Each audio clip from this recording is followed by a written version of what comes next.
Graça e paz do Deus bendito, no nome de Jesus a todos. Neste momento estamos iniciando um tempo sobremodo oportuno, necessário, que é o tempo da pregação, da preleção, do ensino da bendita palavra do Deus Altíssimo. Melhor é para mim. O melhor aqui é a expressão do salmista no Salmo 119, que aliás é um tributo à Bíblia, a palavra de Deus. Melhor é para mim a lei da tua boca do que inúmeras riquezas em ouro ou prata. Isso leva-nos a entender que a Bíblia, a palavra de Deus, é uma preciosíssima arca do tesouro. Amém? Preciosa arca do tesouro. Nós temos em nossas mãos e acessível ao nosso uso a palavra de Deus. Se você for ousado, destemido e aplicar com rigor, memorizar um versículo por dia da Bíblia, de 4 a 6 por semana, em 5 anos, seria o suficiente para que você viesse a memorizar todo o texto bíblico chamado Novo Testamento, que tem quantos livros?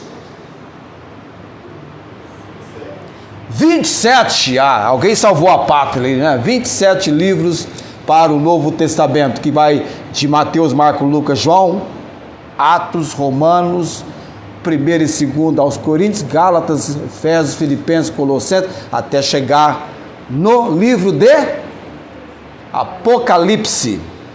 Alguém falou de Tessalônica aí? Passa por Tessalonicenses. Você vai de Mateus fazendo a trajetória. Saudade daquela época que a Esther era tão pequenina e a gente começou lá em Gênesis a aprender os livros da Bíblia. E chegou um dia que ela, passado alguns dias sem que eu lhe atribuísse mais alguns livros, ela veio: pai, me ensina mais livros da Bíblia. Puxa vida, acabaram-se. Já atingimos a cota dos 66. Aí então foi só uma questão agora de retornar e estar refazendo e reapresentando e trazendo novamente à memória os 66 livros. Vamos ter um desafio aqui daqui uns dias, de pessoas recitando ou escrevendo, sei lá, viu, Rafael? Põe para escrever, né? É legal, né? Escrever, já pensou num papelzinho? A pessoa escreve aí, vamos ver quantos livros da Bíblia você consegue em ordem, é claro, né? Do Velho e do Novo Testamento.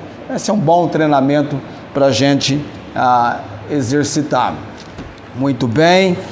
De vez em quando, não é sempre não, mas de vez em quando a gente se identifica com quem está chorando, sofrendo, como eu mencionei esses dias, lá em Romanos 12, capítulo 12, me parece que no versículo 16, é isso? Chorai com os que choram e alegais com os que se alegram. Hoje participei do momento fúnebre da irmã Isaura. Ela faleceu pela manhã e à tarde o velório e sepultamento daquela irmã que tanto foi uma pessoa que mostrou-se disponível na habilidade que Deus lhe dera, que foi cozinhar, principalmente quando estávamos no acampamento. Não sei se do ano de 2019 ou se 2020 ela foi a cozinheira para nós no acampamento. Eu não me lembro se foi de 2019 ou 2020, mas num desses aí ela cozinhou. E eu acho que era naquele do pastor Eliseu, estava pregando para nós, né? O pastor Eliseu até comentou, foi então 2020, se eu não esteja enganado, acho que 2020 ela cozinhou, e o pastor Eliseu comentava da graciosidade que Deus lhe havia dado cozinhando, sendo uma ízima cozinheira e alegrando e fazendo com que os jovens ganhassem, quem sabe, até mais um vigorzinho na balança, no peso, não é? Mas nossos sentimentos, a família, mas por outro lado, serva do Senhor Deus. O próprio filho, ali dizia minha mãe, serva do Senhor Deus. Vamos agora abrir nossas Bíblias. Velório, sepultamento, tem tudo a ver hoje com a mensagem. Alguém lembra o título da mensagem? Se você falar arrebatamento, não é necessariamente arrebatamento o título. Tem um outro título, tem a ver com arrebatamento, mas tem uma outra frase, é uma frase até marcante. Você lembra? Tem a ver com o encontro. Isso, Felipe, o encontro. Só que você falando aí, a gente nem escutou, a gente da transmissão. Como é que é? Um encontro, ele fala baixinho, né? Tem uma mania, costumou com aquele microfone aqui, né? Ele fala baixinho. Um encontro nos ares. E olha que já passou pelo exercício do mais alto, né? Do mais forte. 1 aos Tessalonicenses, capítulo 4. Esse encontro nos ares é do versículo, nossa leitura do versículo 13 até o versículo 18, tá? Se você nunca memorizou esse trecho aqui, quem sabe agora você vai trazer essas palavras na sua mente de uma maneira talvez diferente. Já encontrou? O Rafa ali abrindo a sua nova Bíblia, ganhou de presente de aniversário, fez aniversário dia 14.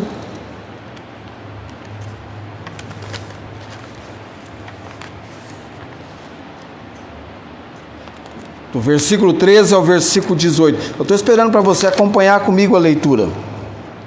Estou esperando você ficar junto comigo. Isso aí, tá? É só um pouquinho, só o tempo da gente ler, orar, e você já pode sentar e eu vou continuar em pé.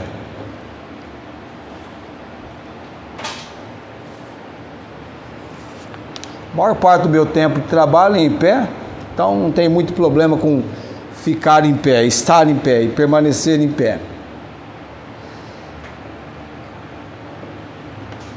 Os mais entendidos dizem que é bom para a circulação.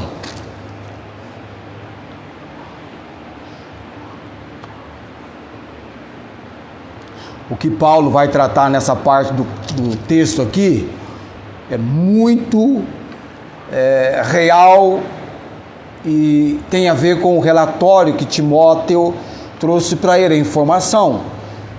Pessoas estavam partindo para a eternidade os seus entes queridos, e havia perplexidade, confusão, sem entender exatamente ao que eles tinham dúvidas na questão daqueles que estavam partindo. Quando então seria a ressurreição, como isso ia acontecer? Tanto é que Paulo começa com essa expressão: não quero, porém, irmãos, que sejais ignorantes. Você falar com uma pessoa ignorante, ela fica até brava com você. Ou, a palavra quer dizer desconhecedores, que desconhecem acerca dos que já dormem. É a expressão que Paulo usa aqui para as pessoas que já partiram para a eternidade. Para o salvo em Cristo Jesus, Paulo vê a morte aqui como um sono. Para que não vos entristeçais, como os demais, que não têm esperança. Porque se cremos que Jesus morreu e ressuscitou, e eu creio, você também, amém? Assim também aos que em Jesus dormem, ou seja, já partiram para a eternidade, Deus os tornará a trazer com ele. Amém. Creio. Dizemos-vos, pois, isso pela palavra do Senhor, que nós, os que ficarmos vivos para a vinda do Senhor, não precederemos que dormem, ou os que já morreram, porque o mesmo Senhor descerá de onde? De onde? Do céu, com alarido, com voz de arcanjo e com a trombeta de Deus. É o Senhor Jesus. E os que morreram em Cristo ressuscitarão primeiro. Depois nós, os que ficarmos vivos, seremos arrebatados juntamente com eles nas nuvens. Arrebatamento é para quem então, hein? Dá para você já pensando aí, quem é que vai ser arrebatado, tá? A encontrar o Senhor nos ares. Esse encontro é nos ares. E assim estaremos sempre com o Senhor. Portanto, consolai-vos uns aos outros com estas palavras. E vamos orar nesse momento. Deus abençoe a porção lida da sua palavra. Oremos. Ó Deus Pai Todo-Poderoso, tua palavra aberta, lida, chegamos a este texto hoje à noite, Deus. Buscamos do Senhor a compreensão, o entendimento. Rogamos pela obra do Espírito Santo, tanto com o pregador, como também com cada ouvinte, dos ouvintes deste lugar e de todos os outros na transmissão e também depois assistindo a gravação. Senhor Deus, o Senhor é o Deus que pela palavra comunica, ensina-nos aquilo que tão urgentemente precisamos aprender. E neste assunto aqui, o aprendizado vai resultar em conforto, em consolo. E rogamos que assim suceda conosco, neste aprendizado, que como aqueles que recebem, vão também compartilhar com outros. Oramos pela direção e obra do Senhor. Também Deus, a família enlutada da irmã Isaura, ela está com o Senhor. Encerrou-se os seus dias. O Senhor tem um plano, um propósito.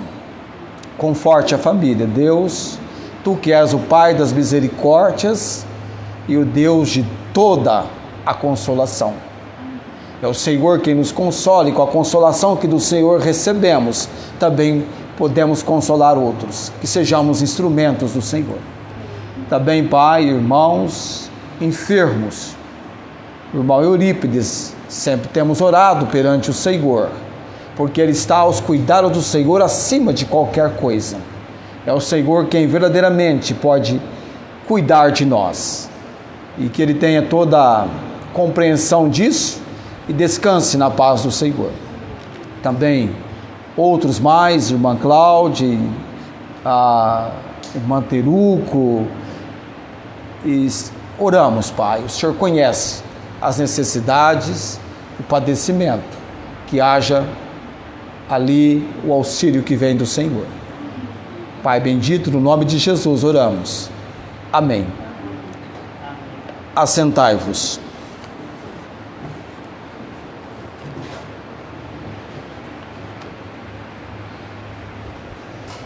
Quando o mês de fevereiro começou, dia 1º, eu participei de um velório, eu comentei aqui, e hoje também de um outro velório, naquele de um irmão e agora de uma irmã, os co-irmãos em Cristo.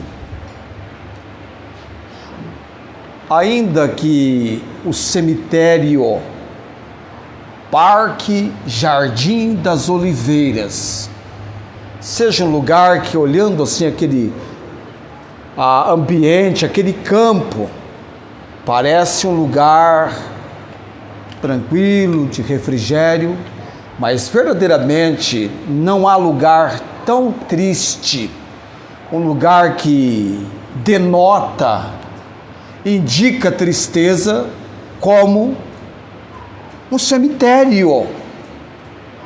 principalmente quando temos que depositar lá o corpo de um ente querido. Os funerais pagãos são a imagem da tristeza e solidão. E para os pagãos é grande o medo da morte. Eu era um garotinho, não me lembro a idade certa, quando pela primeira vez eu vi a compreensão que as pessoas estavam sujeitas à morte quando da morte de uma tia. Aquela cena do cortejo fúnebre, quando deixando a casa onde estava sendo velado o corpo da minha tia e indo num cortejo com as pessoas caminhando a pé, porque não era tão distante o cemitério. Eu não sei por que cargas d'água, mas o pessoal do passado era um pessoal muito otimista, viu? Tinha gente que caminhava do hospital aqui, que era o velório lá, a pé, por toda a avenida, porque não tinha calçadão naquela época. Então eles vinham caminhando naquele cortejo fúnebre, apenas o caixão ali naquele veículo empurrado, que nem era motorizado, hoje tem um motorizado. E as pessoas vinham empurrando. E pela 21, muitos cortejos assim procederam. Havia ocasiões que vinham todo mundo de carro, isso é verdade. Mas tinha cortejos que as pessoas andavam toda essa distância, tristes, expressão de tristeza pela perda de um ente querido. E numa dessas situações, eu chego na esquina da 21 com a 2 e vi um cortejo fúnebre. Era uma tardezinha. A depressão, o abatimento tomou conta de mim. Eu fiquei muito mal. Eu tinha pavor de algo assim. Ir num velório era algo muito triste. Diferente de hoje, né? Que a gente até tem uma certa empatia, não é? De ir e até mesmo porque você encontra os conhecidos e coisas assim, e ou é num casamento ou é num velório, né? Que você tem a oportunidade de encontrar velhos conhecidos. Mas, como eu estava dizendo, para os pagãos, a imagem de tristeza e solidão e o medo, grande medo, em relação à morte. E a superstição pagã, pouco conforto ou esperança ela dava aos que estavam tristes. A doutrina cristã da ressurreição do corpo, que é o que Paulo vai tratar aqui, e da volta de Cristo, no cristianismo, é do cristianismo, e ela torna-se um contraste, uma oposição, uma contradição às demais crenças, às crenças predominantes. Você começa a analisar e você vai perceber que no seio do cristianismo, quando há a partida de alguém para a eternidade, a morte, ela tem uma compreensão diferente. Há uma esperança. Até mesmo quando eu e você lemos de mortes relatadas no Velho Testamento, Números capítulo 20, registra duas importantes mortes, e para Moisés, a separação da irmã Miriam, que é a menção da morte, Deus registra lá em Números capítulo 20, e depois de Arão. E quem prepara Moisés para esse momento é o Deus que tem poder para dar a vida e poder para tirar a vida. Olha o comunicado de Números 20. Abra sua Bíblia lá. Números capítulo 20.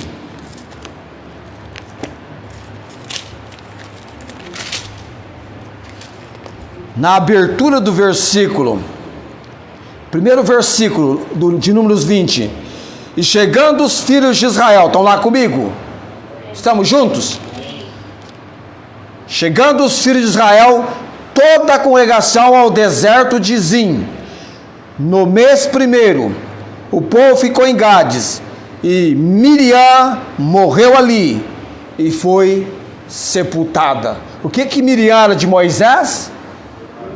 Irmã de Moisés, que dele cuidou quando ele era um bebê.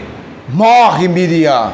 Imagine o coração de Moisés e Arão.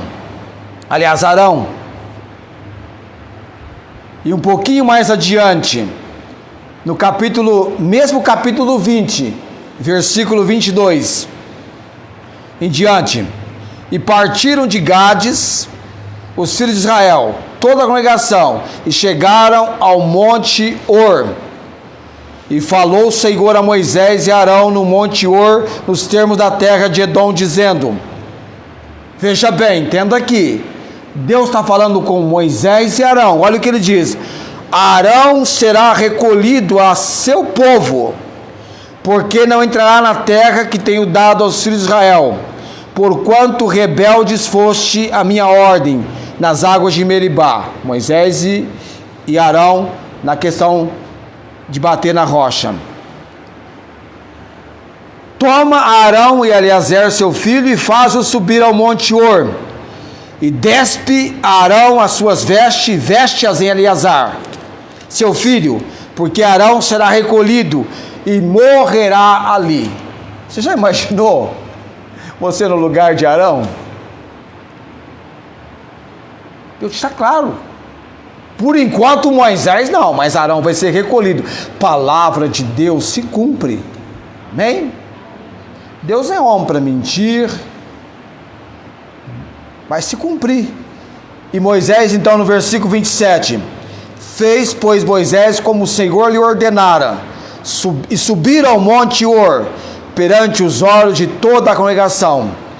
E Moisés despiu Arão de suas vestes, e as vestiu em Eleazar seu filho.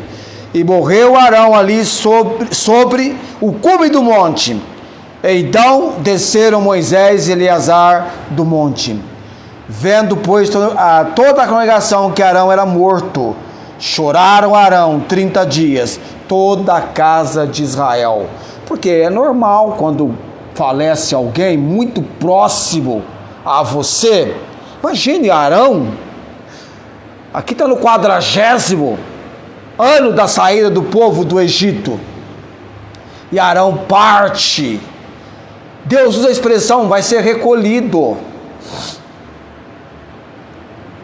Aquele que tem o poder para dar a vida e tirar a vida, ele estabelece a sua palavra com precisão. E Arão partiu para a eternidade.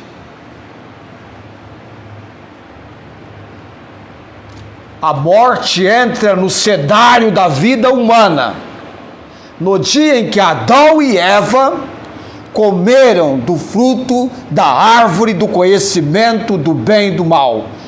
Imediatamente tiveram a morte espiritual, e muito tempo depois, porque a palavra de Deus se cumpre, a morte física,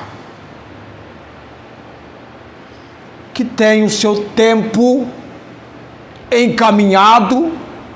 Se nenhum acidente de percurso acontecer, você e eu, de qualquer maneira, vai chegar o momento de que daremos o nosso último suspiro, porque o envelhecimento leva-nos a, como a Bíblia diz, morrer em boa velhice. Arão morreu com 123 anos de idade.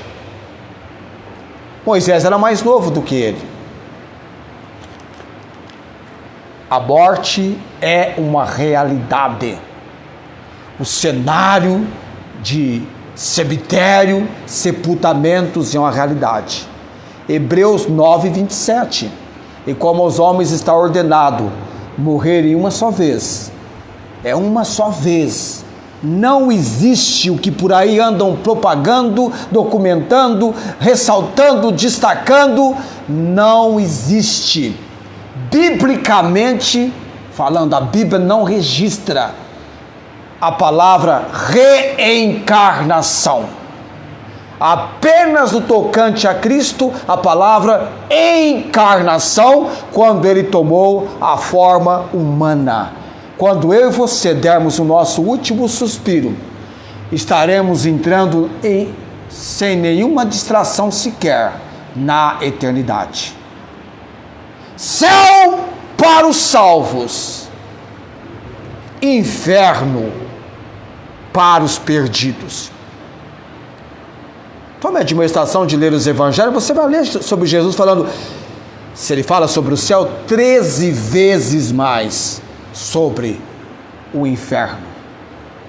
Um lugar de tormento, tribulação, chama, ranger de dentes. Um lugar que a pessoa que lá for, lá ficará por toda a eternidade. Basta você ter o relato do rico e de Lázaro, onde o rico se encontrava em tormento, padecendo, ao ponto de querer que os seus irmãos que ainda estavam vivos, que alguém de lá, da eternidade, voltasse para falar com eles. Não. Tem os profetas, tem a lei, tem a palavra, ouçam-os. A esperança da ressurreição e os acontecimentos que diz respeito à volta de Cristo, que Paulo menciona nessa passagem de maneira muito bela, ele vai apresentar no capítulo 4, versículo 13 ao versículo 18.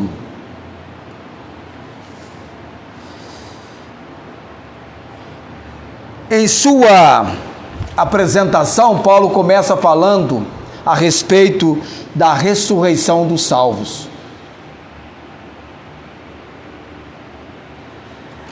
Nesse momento, nesse texto aqui, o versículo 13 e o versículo 14 vão trazer para nós duas considerações muito importantes. Essas duas considerações eu quero que você marque com você. Elas se encontram no versículo 13 e no versículo 14. E elas estão dentro deste ponto. A ressurreição dos salvos, dos crentes, do homem e mulher de Deus. Vai acontecer uma ressurreição. Tudo bem, uma coisa aqui.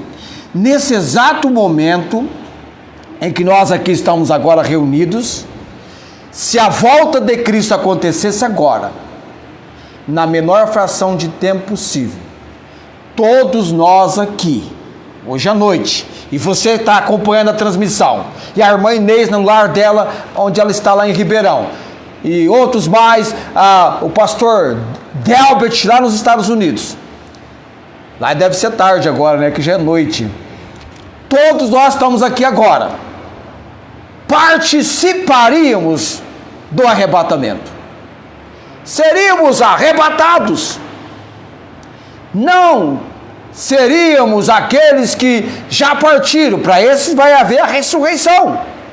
Arrebatamento é para quem estiver vivo na volta do Senhor Jesus. Então, cada vez mais, quando vai aumentando a nossa idade, fala, ora vem Senhor Jesus, quem sabe ele vem agora, se vier neste ano. É bem provável que todos nós iremos participar do arrebatamento. Você vê que aqui no versículo 17, Paulo fala assim, depois nós os que ficarmos vivos. Olha o ardor do coração do apóstolo Paulo. Isso quer dizer que Paulo esperava pela volta de Cristo nos seus dias. como nós devemos esperar pelo segundo advento de Cristo nos nossos dias. Amém? Sempre a gente tem que ressaltar uma coisa importante, que o mundo faz confusão, muita gente faz confusão. Quando Jesus vier, que Paulo está mencionando aqui, que vai ocorrer o arrebatamento de quem estiver vivo e a ressurreição dos que morreram em Cristo, porque essa é a primeira ressurreição. Por isso que a Bíblia diz, bem-aventurado aquele que participa na primeira ressurreição. Sobre este não tem poder a segunda morte. Porque morte do grego é separação. A morte física é separação de alma, espírito, corpo. Aliás, eu estava comentando com a conhecida, um dos sonhos mais impressionantes que eu tive foi o sonho em que o meu corpo se prostrava. E eu estava do lado de cá, né? Já era quase que uma sombra, né? Vendo o meu corpo e eu morrendo. E aquilo ali era muito real para mim. E eu tinha uma sensação muito boa. Era algo que eu nunca antes havia experimentado no meu corpo. Uma paz, um refrigério. E aquilo foi se desenvolvendo a tal ponto que eu tinha clara compreensão. Estou partindo para a eternidade, já aguardando o anjo. Quando eu acordo, e no primeiro segundo quando eu acordei, eu fiquei triste, porque eu estava tão envolvido nessa partida para a eternidade, que estava sendo muito melhor partir do que ficar. Eu, recobrando o meu ser, falei, que coisa. Estava mais interessado no lado de lá do que no lado de cá, né? E geralmente as pessoas têm um receio em relação à morte. Um teólogo há mais de 300 anos escrevendo sobre a morte, o artigo dele para um jornal cristão era este: sem medo de morrer. Sem medo de morrer. Tudo porque Cristo já experimentou a morte e tal como ele ressuscitou, amém? Nós vamos ressuscitar. A segunda vinda tem 2 estágios, presta atenção nisso aqui. Tem 2 estágios. Esse momento que Paulo está colocando aqui no capítulo 13, eles chamam de acontecimento secreto. É aquele momento em que pessoas vão sumir, desaparecer do planeta Terra, assim ó, como num abrir e fechar de olhos. É muito rápido. Aqueles que morreram em Cristo ressuscitam primeiro, sobe. Os que estão vivos serão arrebatados, corpos transformados, com a sensação do corpo que eu tinha no sonho, ou muito mais do que isso, a encontrar o Senhor nos ares. Ainda não é o céu, é o encontro nos ares. Porque então, nesse encontro dos ares, nós teremos o julgamento do Bema, tribunal de Cristo, que eu já mencionei aqui, dos galardões e também as bodas do Cordeiro. Num momento em que na terra começar-se-á a grande tribulação. E a grande tribulação, quando começar na terra, para muitas pessoas vai ser uma sensação assim: nossa, que momento! Que governante que tem respostas e inteligência e parece que a paz está tomando conta do mundo. E enquanto disser a paz, haverá repentina destruição. É um momento tão trágico, terrível, que a Bíblia menciona que vai ser único. Antes não houve e nem depois haverá. A grande tribulação. E no final da grande tribulação, aí então, cumprir-se-á o que Apocalipse diz, na vinda de Cristo para pisar no Monte das Oliveiras, e todo olho verá, e ele vai descer vindo com os seus que participaram do arrebatamento e tiveram, aqueles que morreram em Cristo, a ressurreição. Quem partiu para a eternidade sem Jesus é da segunda ressurreição. Depois do milênio vai ocorrer essa segunda ressurreição. Enquanto estava em Tessalônica, você tem um tempo que Paulo ficou lá em Tessalônica pregando a palavra de Deus. Paulo instruiu a igreja em muitíssimas verdades.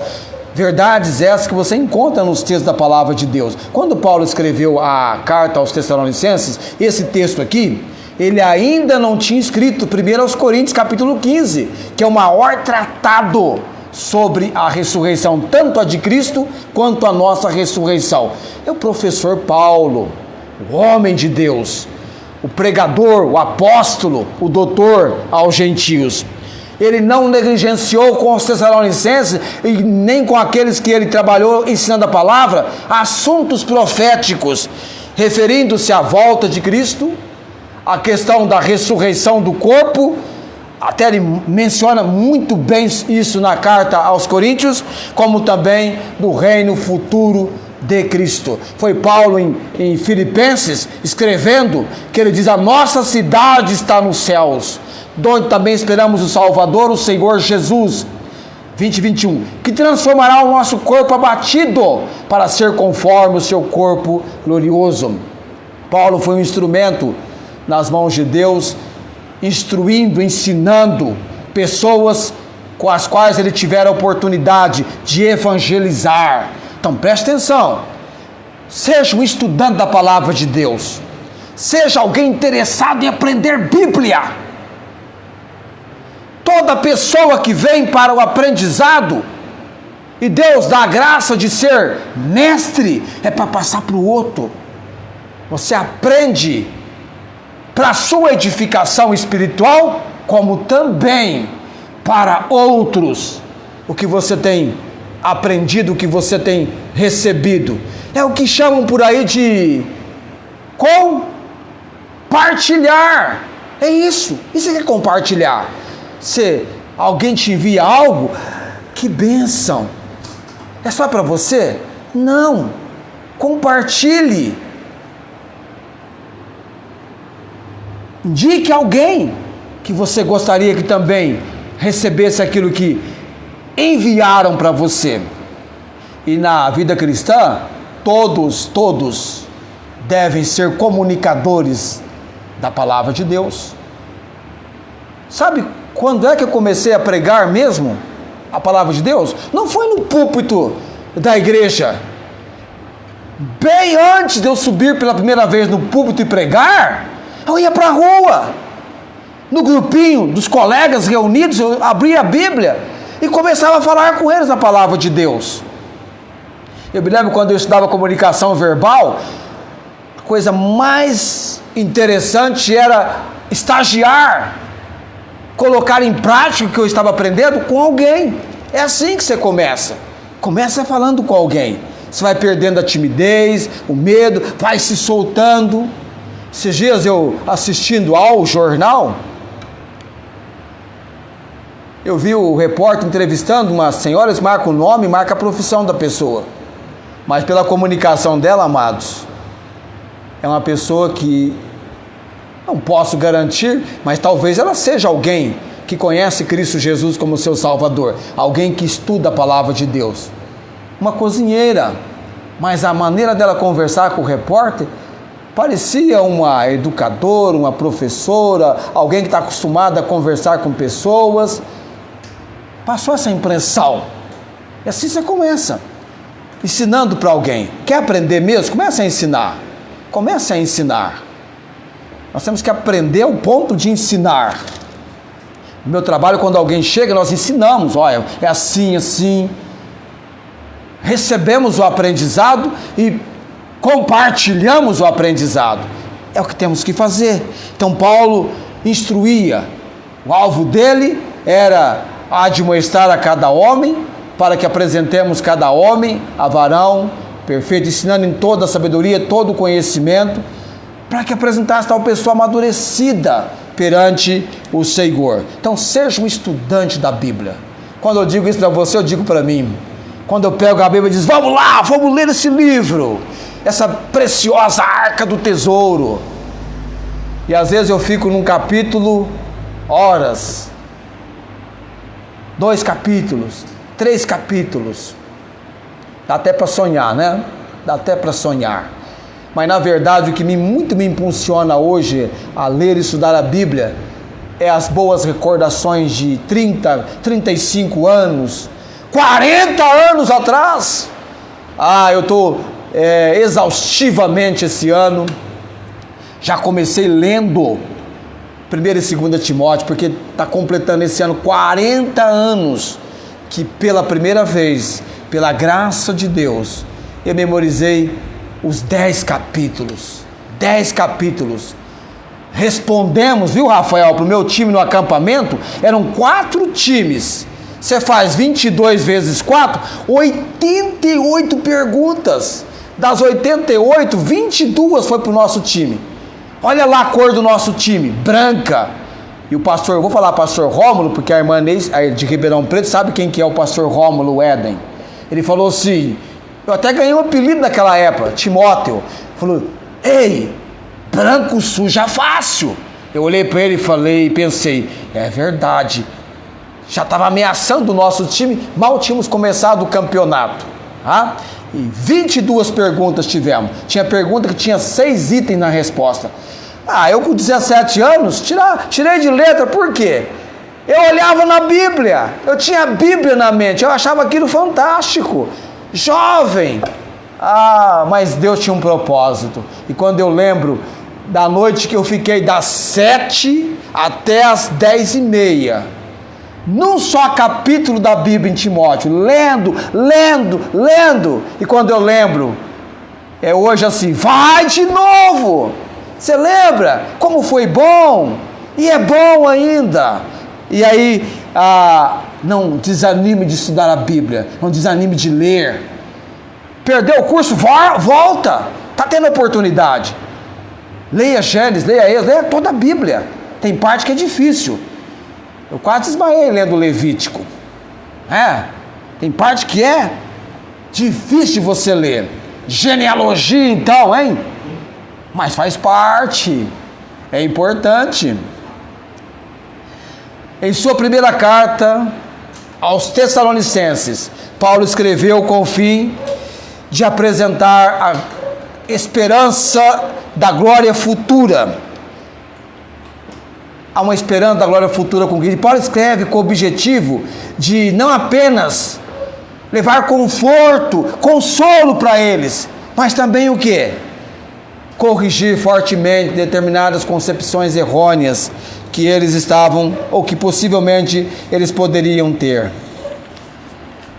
Agora, quando a gente fala da ressurreição de Cristo, primeiro, Paulo trata do assunto para que haja conforto. O conforto da ressurreição. O versículo 13. Não quero, porém, irmãos, que sejais ignorantes acerca dos que já dormem, para que não vos entristeçais como os demais que não têm esperança. Porque se cremos que Jesus morreu e ressuscitou, assim também os que em Jesus dormem, Deus os tornará a trazer com Ele. Do momento que Paulo deixou Tessalônica, para o momento que ele está escrevendo agora, membros daquela igreja perderam entes queridos. Entes queridos morreram. E eles estavam confusos, perplexos, quanto ao momento em que seus mortos haveriam de ressuscitar. E o que Paulo escreve? Não quero, irmãos, não quero, porém, irmãos, que sejais ignorantes acerca dos que já dormem. Ou seja, se A palavra ignorante significa desconhecedores, que não têm o conhecimento. Deus não quer que o seu povo seja desprovido do conhecimento correto a respeito da verdade profética, da verdade da palavra dele. Deus quer que seu povo seja bem informado. Por isso a Bíblia trata da maneira que trata, dos assuntos que ela trata. Aqui nós estamos entrando em escatologia, doutrina das últimas coisas. A igreja precisa estudar a escatologia, que começa com a volta do Senhor Jesus Cristo, o segundo advento. Eu mesmo, antes da minha conversão, já estava me incomodando as pessoas, Jesus está voltando, mas eu nem sabia que ele tinha ido. E eu fiquei intrigado, mas como é que esse negócio está voltando? Como é que ele foi? Como é que foi isso? Eu com 11 anos, interessado em saber dessa ida e agora dessa vinda de Jesus. Assim como Deus também não quer que você seja ignorante no respeito da vontade dele para a sua vida. Já pensou sobre isso? A vontade de Deus para a sua vida abrange tudo. Tudo, desde a hora que você acorda, a hora que você vai dormir, os planos futuros. E olha que no plano futuro a gente tem algumas considerações importantes. Você sabe quando é que a gente já falava em casamento na minha época? Eu com 6 anos já argumentava em família do dia do meu casamento. Com 11 anos minha mãe dizia, meu filho, você vai casar novo, o que mais que ela disse? Vai ser bem sucedido e por aí vai. 6 anos. O pastor Gilberto Heder, lá de Catalão, né, Célia? Catalão é Goiânia? Já pensava em constituir uma família? Garoto! Por quê? Porque quando Deus instituiu o casamento, a família vem de Deus. Qual é a frase mais familiar que você escuta das crianças? Quando eu crescer. E para mim era um grande desafio falar isso, irmãos. Quando eu crescer, porque eu comecei crescendo em câmera lenta. Eu falo isso aqui, o pessoal às vezes acha que é absurdo, mas eu tinha um apelido. Naquela época não era bullying, viu? Eu tinha um apelido que as pessoas por muito tempo me chamaram. No curso de datilografia, tanto estudando quanto dando aula, que foi a missão que Deus me permitiu aos 12 anos, eu era baixinho. Todo mundo me chamava de baixinho. Eu nem incomodava com isso. Baiano. Eu nunca falei baianês. E tinha um colega que achava, ele me chamava de baiano. Eu nem tinha noção que baiano era alguém que tinha vindo da Bahia na época, né? Só tinha protestado com ele. Não, eu sou barretense. Ele me chamava de baiano e baiano ficou. Mas eu nunca tive baianês, nunca falei baianês. Você vê como as coisas são. Tinha essa intenção. Mas o que eu estou dizendo para você é que Deus não quer que você seja ignorante no tocante à vontade dele para a sua vida agora. Deus tem um plano para você. Deus tem um plano para você que envolve toda a sua vida. Eu pedi para alguém trazer o relógio para nós, eles não trazem, né? Tá bom, eu já vi a hora aqui. Tá? Eu vejo que o ânimo de vocês está diminuindo um pouquinho, né? A hora está avançando. O bom é que eu posso seguir a semana que vem, né? Primeiro aspecto da ressurreição, da nossa ressurreição no texto aqui. Paulo escreve para ser o quê? Conforto, para trazer conforto. Ele quer que traga conforto. Não deviam preocupar com aqueles que já tinham partido. Ele usa a expressão dorme. Depois de Cristo ter, na cruz do Calvário, tomado sobre si os nossos pecados e bradado, está consumado, rendeu o Espírito, morreu e depois de 3 dias ressuscitou, Paulo chama a morte de sono. A morte aqui é como um sono. Não deviam ser ignorantes e nem se entristecerem como os demais que não têm esperança. Paulo então está trazendo o que? O conforto para eles. A morte estabelece um cenário de tristeza, mas esse cenário de tristeza é confrontado com a nossa esperança em Cristo Jesus.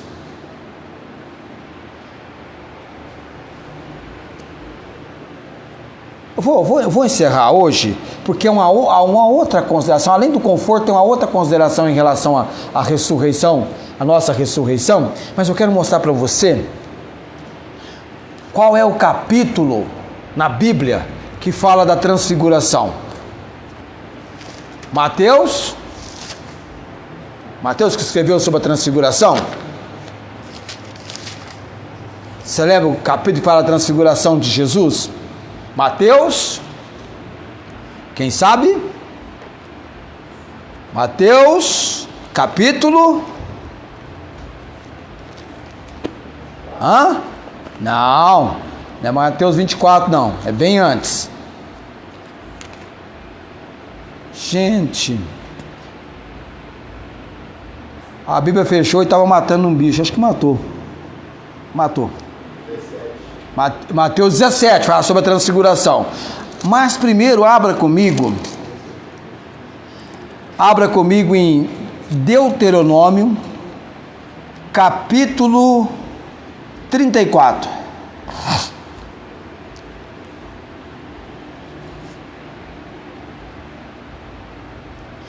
Em que monte você viu comigo hoje à noite que Arão morreu? Monte H-O-R, Or. Em Deuteronômio 34. Abra primeiro em Deuteronômio 34 e nós vamos ler. E depois vamos para Mateus 17. Deuteronômio 34. Vocês estão lá?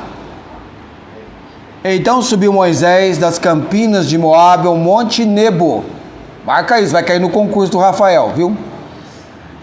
Ao cume de Pisga, que está em frente a Jericó. E o Senhor mostrou-lhe toda a terra, desde Gileade até Dan. Todo Naftali, a terra de Efraim, Manassés, e toda a terra de Judá até o mar último, e o sul e a campina do vale de Jericó, a cidade das palmeiras até Zoar. Daqui a pouquinho o Moisés vai escrever que estava bom, que a vista dele nunca se escureceu. E disse-lhe o Senhor: esta é a terra que jurei a Abraão, Isaque e Jacó, dizendo: a tua descendência darei, eu te faço vê-la com os teus olhos, porém para lá não passarás. Terra de Canaã. A terra de Canaã representa, simboliza um lugar de abundância. É a vida cristã com abundância, mas não simboliza o céu não, viu? No céu não tem pecado, no céu não tem guerra, e em Canaã teve pecado, teve guerra. Versículo 5. Assim morreu ali Moisés, servo do Senhor, na terra de Moabe, conforme a palavra do Senhor. Quem é que estava com Moisés nesse momento quando ele morre?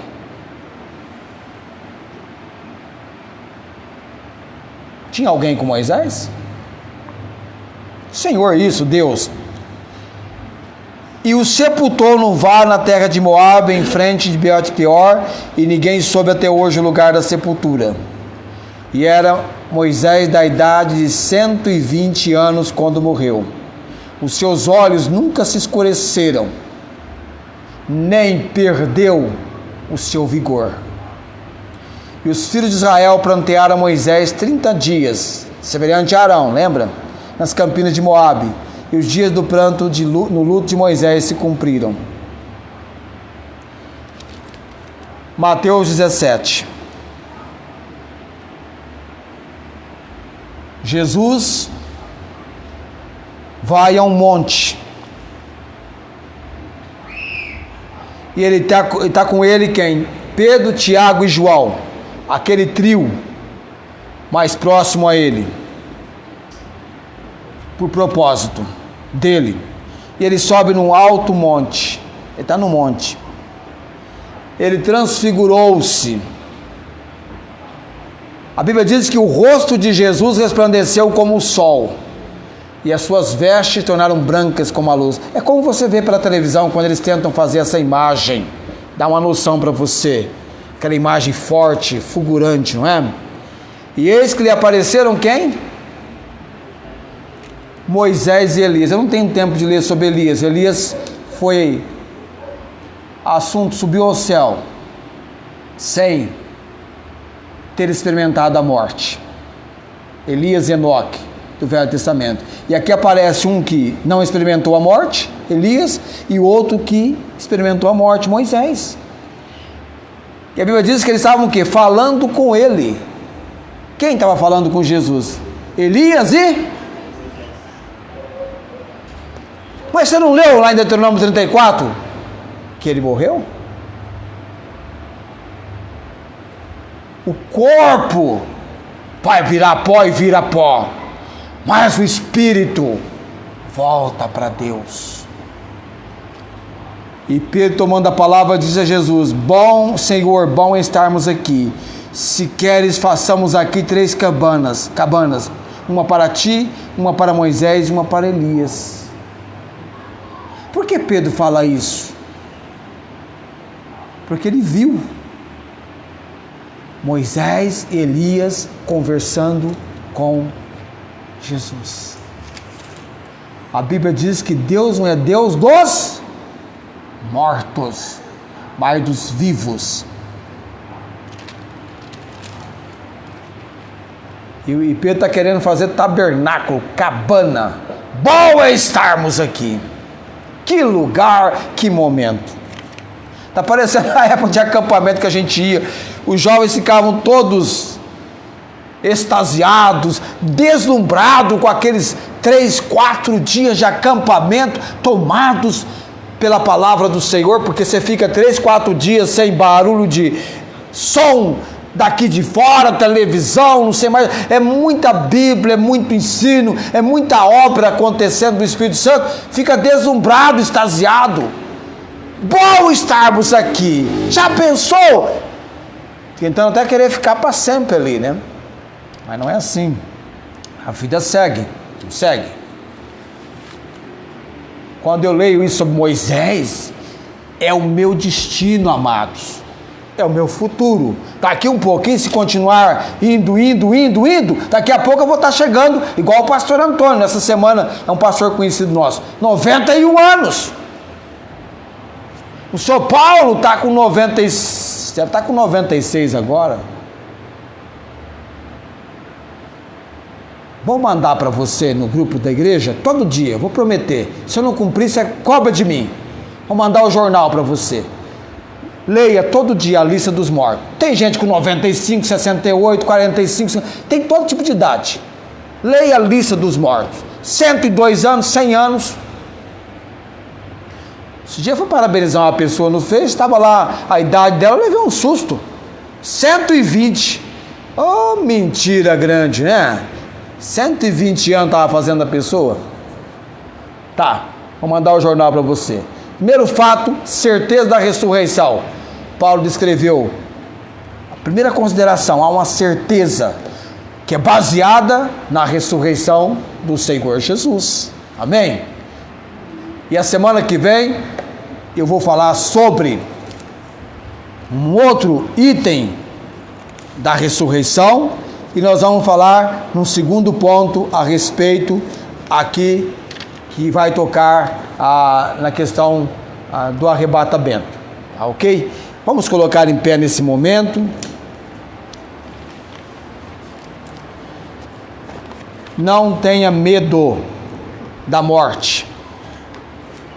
Para o homem e mulher de Deus, é apenas uma passagem. Logo, logo você vai ter um corpo, se você morrer, né? Vai ressuscitar, um corpo incorruptível. Vai ficar na mesma idade o tempo todo. O tempo vai passar, você não. Na idade da estatura completa de Cristo, 33 anos, sempre jovem, tá? Sempre jovem.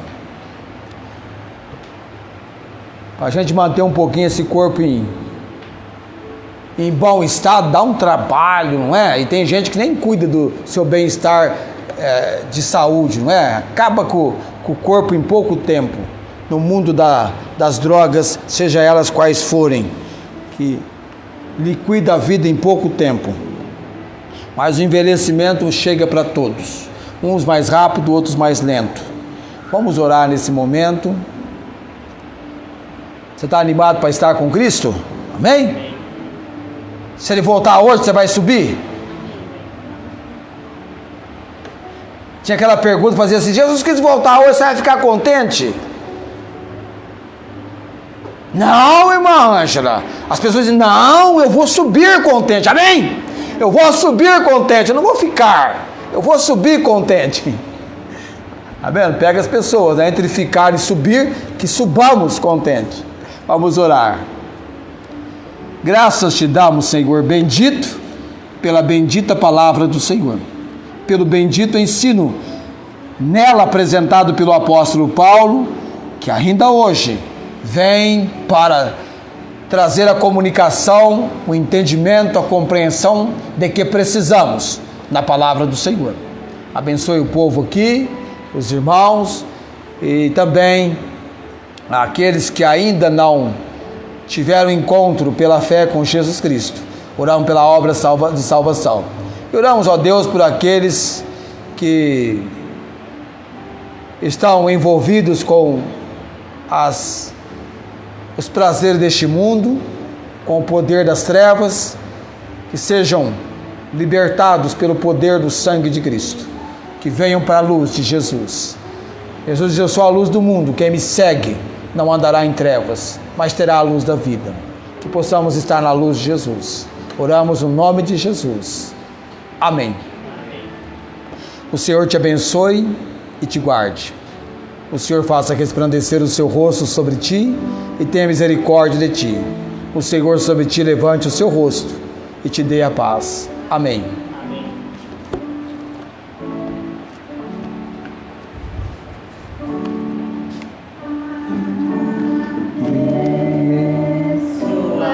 Senhor, pois tu és bondoso, tua misericórdia dura para sempre.